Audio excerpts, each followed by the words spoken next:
Assalamualaikum warahmatullahi wabarakatuh. Perkenalkan, nama saya Subandi Gurupawan. Yang saya hormati Bapak Dosen Muh Ayub AT.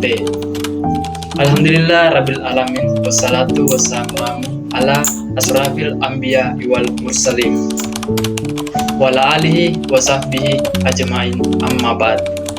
Pertama-tama, marilah kita semua panjatkan puji syukur kehadiran Allah Subhanahu wa Ta'ala yang telah melimpahkan rahmatnya kita semua. Jadi langsung saja masuk di materinya. Yang pertama itu memahami kewarganegaraan sebagai karakter perguruan tinggi. Nah, jadi latar belakangnya dan tujuan mempelajari Pancasila dan kewarganegaraan sebagai karakter perguruan.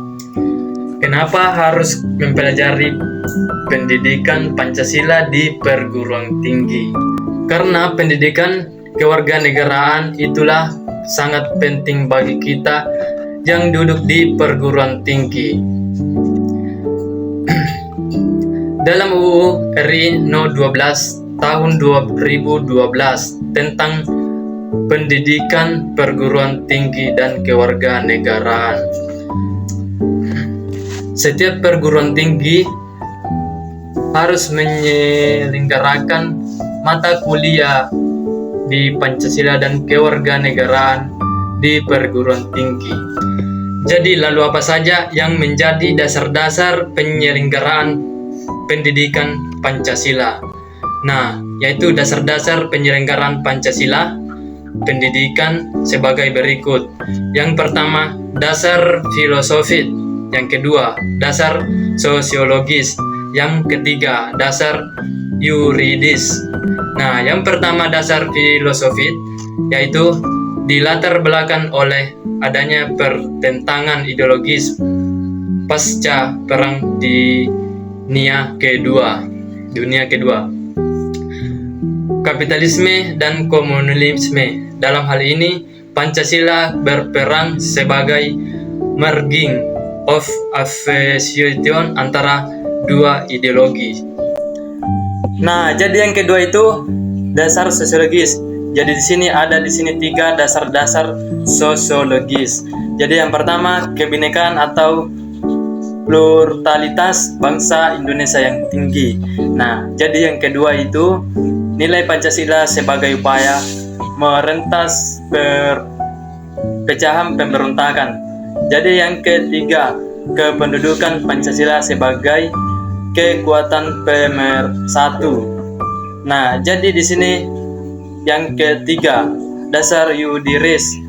Nah, di sini ada dua golongan dasar yuridis.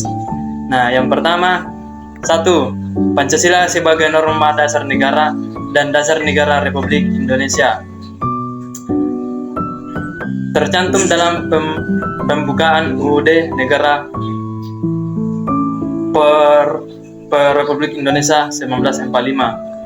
Jadi yang kedua, yuridis konstitusional, memilih kekuatan hukum yang sah, berlaku, yang mengukat. Jadi, tahukah Anda apa tujuan penyelenggaraan pendidikan Pancasila di perguruan tinggi? Jadi yang pertama itu memperkuat Pancasila sebagai dasar falsafat negara dan ideologis Pancasila. Nah, yang kedua yaitu memberikan pemahaman dan penghayatan atas jiwa dan nilai-nilai dasar Pancasila untuk dapat menerapkan dalam kehidupan.